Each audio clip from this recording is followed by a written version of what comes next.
Benjamin Sesko rumours keep rambling on. Allegedly, Jorrel Hato was turned down a potential summer switch to Arsenal, and there's a revelation concerning Eze, people. So yeah, if you allow me to share my screen, people, of course, we'll go over everything. Before we do that, I'm forgetting I've got manners. People, Deluded, I'm back again as usual. I hope you're doing well and safe. Happy Friday. Do me a favour, get the creative juices flowing. Subscribe if you haven't, and make sure you're smashing the like button, people. So as I said, let me share my screen and we'll jump straight into everything. And there's stuff around Reiss Nelson as well I didn't mention.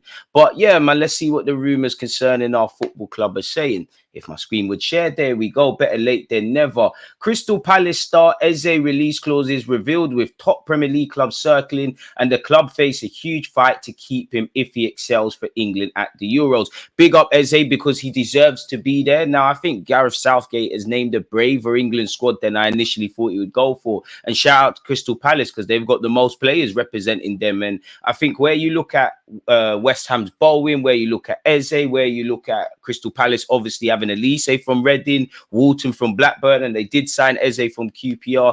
There's gems that you can pick in the lower leagues before obviously they reach the Premier League, and they're going to cost a lot of money. Now, 60 million, some people might say that's extortionate, but I think that's a fair price. I've seen worse players go for a lot more. Obviously, he's English, he's versatile, he's homegrown. I love Eze as a footballer. Admittedly, two very different footballers to a point, but I would prefer Elise if Arsenal could get one of the two from Crystal Palace, even though we're not going to get either. You know, Eze can play as an 8, bit of a different profile 8, which is why I don't think Arsenal will go for him. Can play out wide. And in a day and age where, in my opinion anyways, footballers widespread are not enjoyable to watch. They're just, it's very robotic and it's very much system reliant, and players can't really express themselves to a point. I think Eze is one of the most entertaining footballers to watch. You know, the man can hit a mean free kick. He's a great dribbler. He's a player that, you know, would command respect if he was playing in a cage or a council estate football pitch. I love the way Eze plays, and I don't know him, but I'm proud of him because it shows why he should never give up. You know, it's well known. I think he worked at Tesco's or was about to,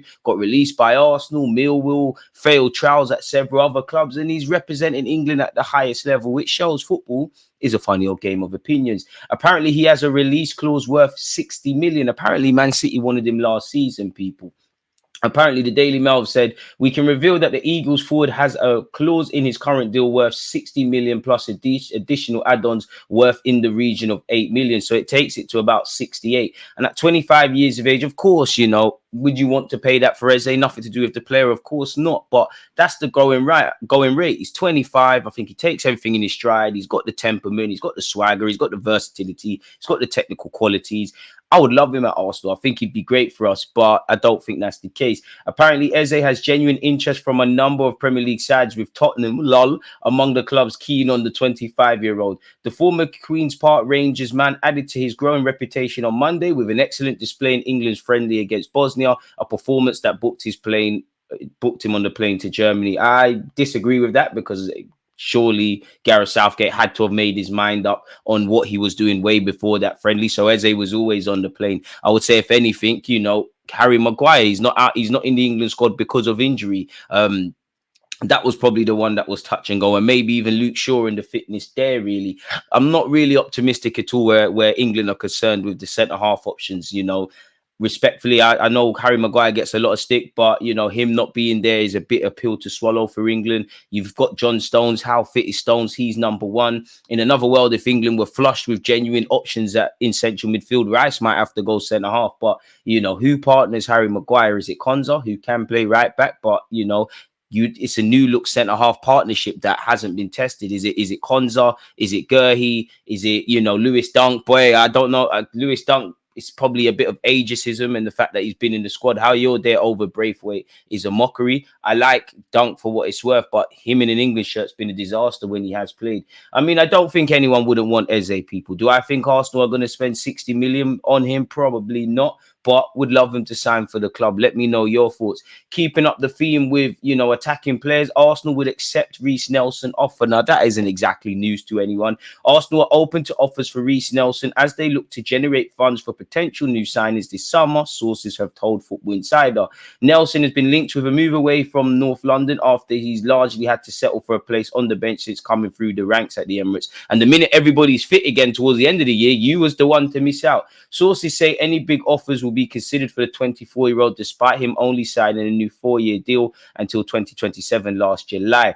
I don't think Arsenal will force him out, but again, if offers are made that they can't turn down, it's probably best for Arsenal to move on and get a winger that's more likely to get substantial game time or really step on the heels of Martinelli and Saka for regular football. And for Reiss Nelson, you need to go somewhere you could get some starts, simply put. You've been starved of football. You've come from being a young, a young boy to a teenager, to a young man, to a full-grown adult. You're one of our technically longest-serving players at the Emirates. You've played under 3 managers. I'm sure you made your debut under Wenger. You've definitely played, you might have, you was here under Emre, and now you're here under Mikel Arteta, and it just hasn't worked out, man, if I'm honest with you. And at 24, a bit like Eddie and Nketiah, you need to go and get money.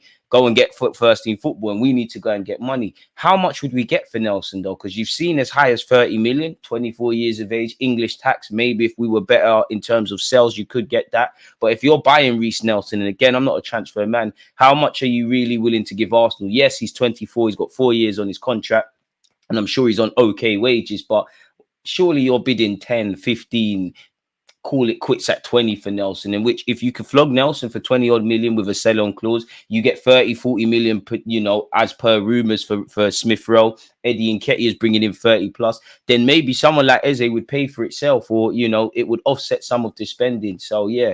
And obviously, we need to keep players for our homegrown quota and whatnot. But in terms of PSR, that is something that every club is having to tread closely with. And, these English boys, or the homegrown English boys, our academy grads, they present pure profit. And I don't think they'll all go, but there is a reality where, Nelson and Nketiah, Emil Smith-Rowe, young Mika Beref and Charlie Patino, maybe even Brooke Norton-Cuffy, because I can't see a pathway for any of these guys really, could all bring in some sort of money into the transfer kitty. So that's where Nelson's concerned. Arsenal have been linked with a left back. That's something that's been a consistent sort of thing in this early part of the window. Arsenal are eyeing Germany international Milistan.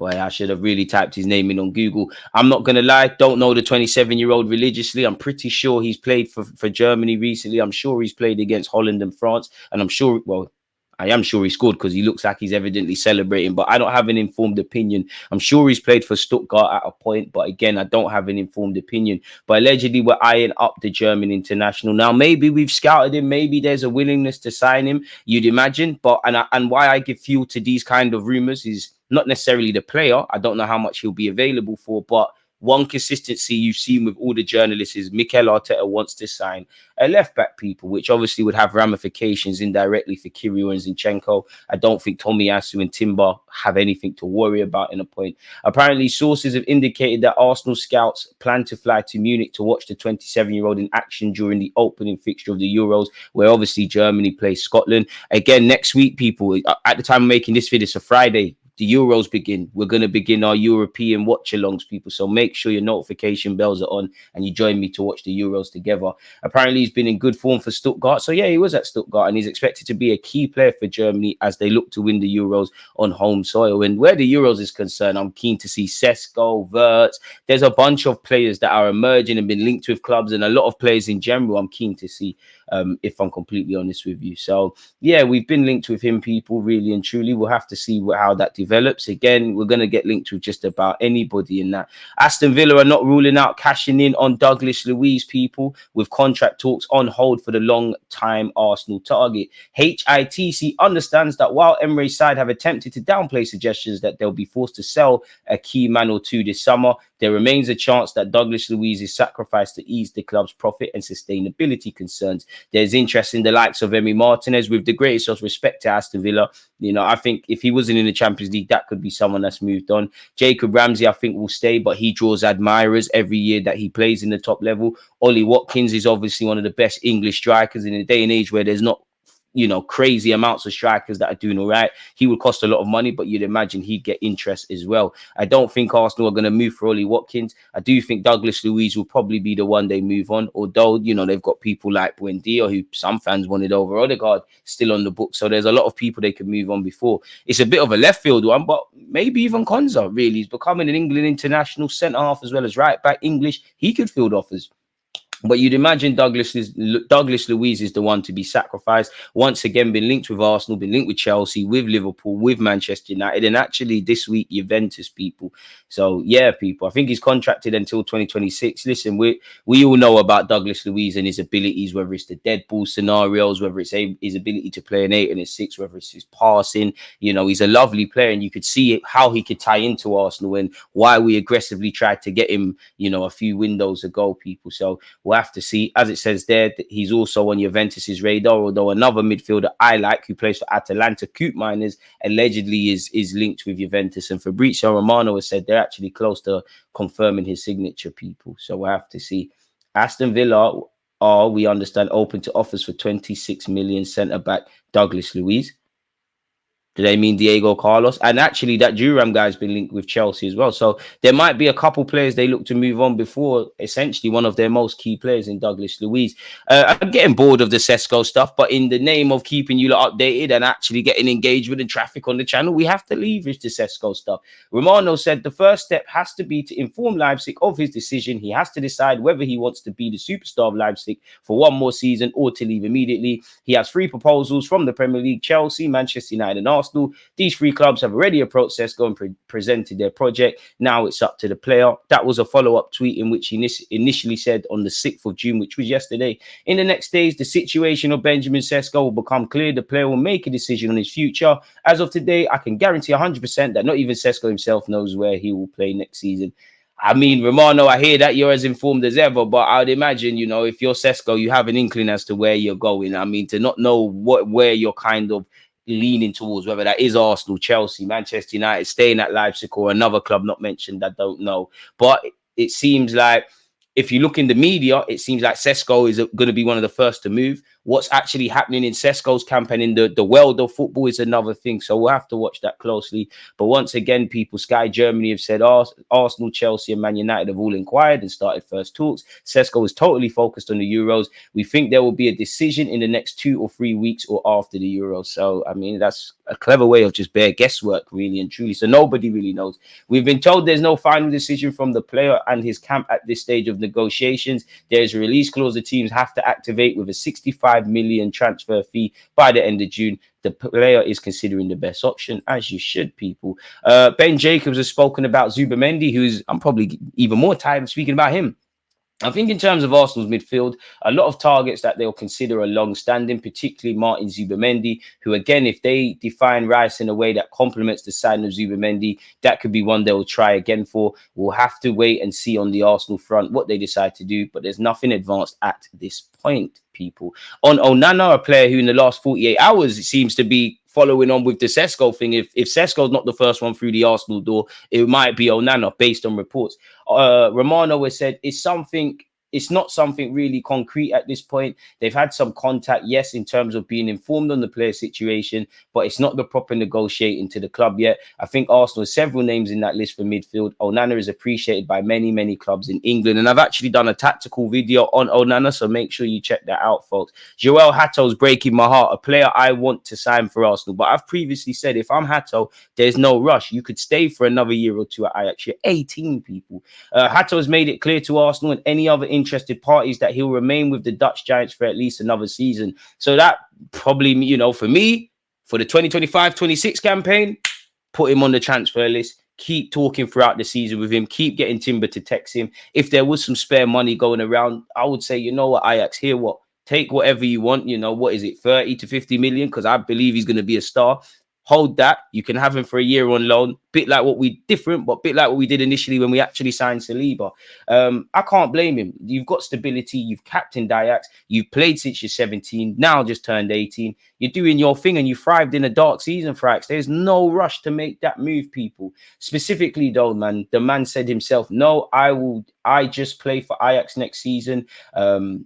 I haven't finished learning here yet, and I want to win prizes with Ajax. That was my dream when I came here. He has previously spoken of Premier League ambitions, but again, he's 18 years of age, so we just have to call people. So I can't begrudge him from that. Apparently, Arsenal get green light for 3 players Arteta loves. Let's see what the headline is actually saying. So again, it's absolutely nonsense, really and truly, if I'm completely honest with you with this article, because you look at it, it's speaking about Bruno Gomares and Isaac. We know they probably need to sell players to comply with rules. It doesn't have anything concrete there. And it said the same about Douglas Luiz. We'd love them all at the carpet, but it just does not make sense, really and truly. In that regards, though, people, that's all we've got to discuss. I'm going to go and edit some other videos for you. I'm actually working on a piece on young Ryan Cherky of Lyon, people. So yeah, like I said, I've got an Anana video coming out at the time of making this video on Friday. Also one about Thuram of Nice. I'm sure, you know, big up Jessica Black. She knows Arsenal, did a video on her platform. And obviously there should be a video coming out at the time of making this video on the same day this is released. So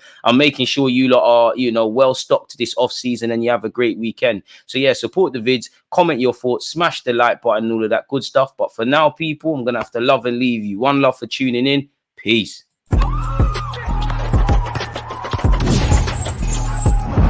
Always